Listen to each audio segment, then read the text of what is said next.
nous allons passer au troisième panéliste. La RDC, c'est un pays que je visite maintenant depuis plus de 25 ans et j'ai toujours été très heureux de l'accueil de sa population et j'apprécie de plus en plus l'amélioration de son administration et de sa comptabilité, principalement. Et donc je ne peux que vous féliciter des améliorations que je constate de plus en plus. Alors pour vous parler de l'expérience belge, nous nous sommes organisés de manière un petit peu différente puisque nous avons en fait deux instituts en Belgique. D'une part, l'Institut des experts comptables et d'autre part, l'Institut des réviseurs d'entreprise, on dit les commissaires aux comptes. Nous représentons 900 réviseurs d'entreprise actifs et plus ou moins 10 000 experts comptables en Belgique.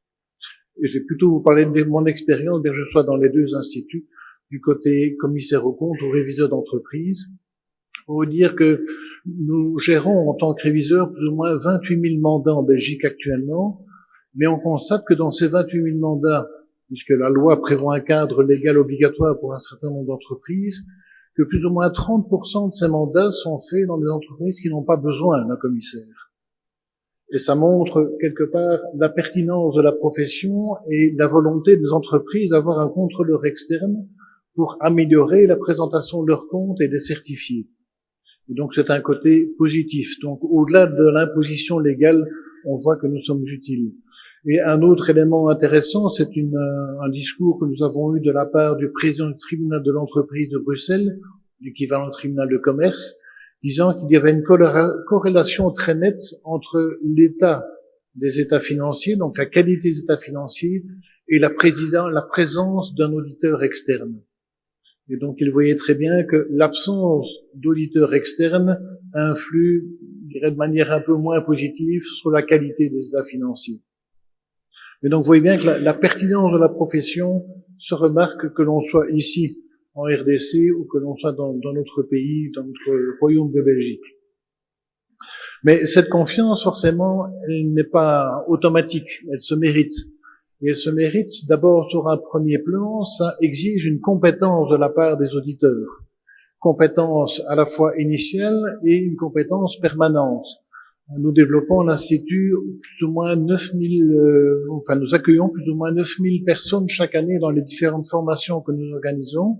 Ça représente à peu près 30 000 heures de formation permanente assurées chaque année par l'Institut, que ce soit en présentiel ou de plus en plus maintenant en webinaire, puisque le Covid nous a imposé une modification de la manière de travailler, mais ça, je dirais, c'est un côté plus pratique aussi pour accéder aux formations sans avoir trop de perte de temps de déplacement. Et puis ça permet aussi de se former à des heures un petit peu différentes et de ne pas consacrer des heures de travail à des heures de formation, pour plutôt faire ça le soir ou en fin de journée. Mais cette formation permanente, qui fait l'objet d'obligations de la part de nos normes et qui est contrôlée, puisque nous avons un organe de contrôle externe de la profession, on vérifie régulièrement que chaque auditeur suit le minimum requis par la loi et le fait de manière diversifiée. Ne pas se contenter d'une branche d'activité ou une branche de formation, mais le faire de manière large. Il y a les normes ISA, il y a des normes de contrôle, il y a toute une série de normes ou de réglementations à respecter et les formations doivent être variées. Et donc j'insiste particulièrement sur cette formation initiale. Je sais qu'ici nous avons des besoins à remettre en place cette formation initiale, mais surtout de se dire que rien n'est jamais acquis. Je suis encore un gamin, on va dire. Aujourd'hui, j'ai 68 ans, donc je suis plutôt vers la fin de ma carrière, mais j'apprends toujours. Je continue à donner des formations, mais en suivre également. On n'est jamais, je dirais, compétent à 100%. Autre élément très important dans ce mérite que l'on a de la pertinence, c'est de bien respecter les règles en matière d'indépendance, de déontologie et d'éthique.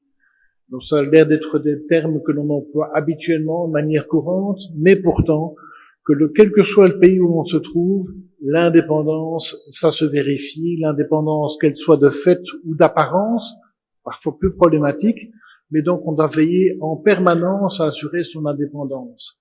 La déontologie et l'éthique, il y a des règles, bien sûr, il y a des normes qui sont prévues en la matière, mais c'est aussi une manière de vivre, une manière de penser, une manière de travailler, extrêmement importante. L'attractivité de la profession est aussi importante. Nous sommes réviseurs en Belgique, donc 900 réviseurs, une moyenne d'âge à peu près 45 ou 46 ans, je crois, actuellement.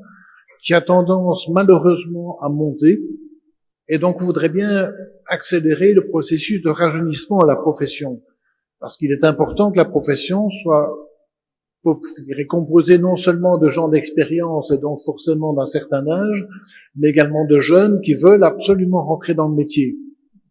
Et l'attractivité est, je crois, une problématique que l'on rencontre dans quasiment tous les pays, un peu dans tous les métiers, mais particulièrement dans les nôtres. Les nôtres, parce que l'attractivité est complexe. Nous avons énormément de règlements à devoir respecter, de normes à devoir respecter, ce qui est très contraignant. Nous avons un contrôle externe de la profession qui est très contraignant. Nous avons des heures de travail qui sont extrêmement contraignantes. Et donc c'est parfois un challenge d'arriver à avoir pour nos collaborateurs, futurs ou actuels, d'avoir un respect aussi de leurs différences entre la vie privée et la vie professionnelle. Je crois qu'on ne peut obtenir une vie professionnelle de qualité qu'à partir du moment où on a également une autre vie à côté, une vie privée. Se consacrer à 150% de sa vie professionnelle, c'est très bien, mais je ne suis pas certain qu'à terme, ça n'use pas finalement l'être humain. Donc on a besoin de cet équilibre. Notre indépendance, elle se mesure aussi en termes de rémunération. Votre loi ONEC le prévoit, nos législations le prévoient chez nous aussi. Toutes nos missions doivent être correctement rémunérées. Alors, correctement rémunérées, ça veut dire une tarification à la hauteur de nos besoins et de nos capacités, mais surtout de prévoir le nombre d'heures requis pour pouvoir faire une mission correctement. On ne doit pas sous-estimer le temps de travail nécessaire et donc on ne doit pas sous-estimer non plus la tarification de nos honoraires. Notre indépendance passe par là également. Et l'attractivité par rapport à nos collègues ou nos collaborateurs, c'est la même chose. Une correcte rémunération s'impose. On n'est pas dans un métier où l'esclavagisme, c'est-à-dire des heures qu'on passe, ce n'est pas une bonne manière de vivre et qui n'est pas pérenne, certainement, à terme. Et dernier élément très important, me semble-t-il, c'est le contrôle de qualité.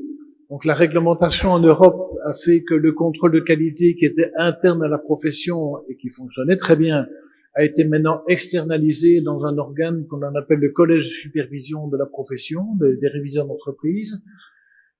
Ce contrôle de qualité, il est contraignant, mais il a le mérite de nous obliger en permanence à gérer nos mandats, gérer nos missions, gérer nos dossiers de manière correcte, non seulement par rapport aux normes, dans le respect des formes et dans le respect de l'esprit également. S'il n'y a pas de contrôle de qualité, à un moment ou à un autre, on va avoir une profession qui sera déficiente. Et ce contrôle de qualité devient de plus en plus important. Et je reviens sur un dernier élément, toujours le même, on va réinsister, ça a déjà été dit, mais l'indépendance, la déontologie, l'éthique et la confraternité aussi. C'est un élément qu'on n'ose pas toujours trop aborder parce que c'est parfois un peu difficile de se plaindre de confrères, mais nous sommes dans des mandats ou des missions pour lesquelles les offres de prix sont remises à des clients ou sont demandées par des clients, et il n'est pas rare que on lutte entre confrères pour obtenir une mission. Donc la confraternité doit faire aussi que cette concurrence puisse se faire de manière loyale. Ne pas baisser les prix histoire de vouloir obtenir à tout prix une mission. On doit absolument respecter l'esprit du fait qu'une mission doit être correctement rémunérée et que la concurrence entre confrères ne doit pas être l'occasion de rabattre les prix pour garder ou pour prendre des mandats à un collègue. On doit absolument rester confraternel.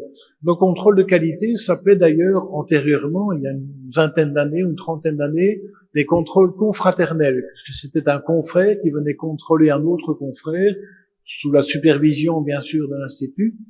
Mais ce terme confraternité, j'ai parfois un peu le regret que ça n'existe plus. Aujourd'hui, on est dans un contrôle de qualité pur, qui a son avantage également, mais je crois que dans nos professions, qu'on peut appeler des professions libérales, la confraternité reste un élément important. Je suis fils d'un médecin, et donc je sais qu'entre les médecins, la confraternité n'est pas un vain mot, mais je crois qu'on devrait avoir la même chose entre confrères, experts comptables ou commissaires aux comptes ou réviseurs d'entreprise. Nous sommes dans le même métier, nous avons la même population face à nous, les entreprises. Notre but, c'est que les entreprises tournent bien. Et donc, on ne doit pas avoir des luttes fratricides entre nous, ça n'apporte rien à personne. Merci.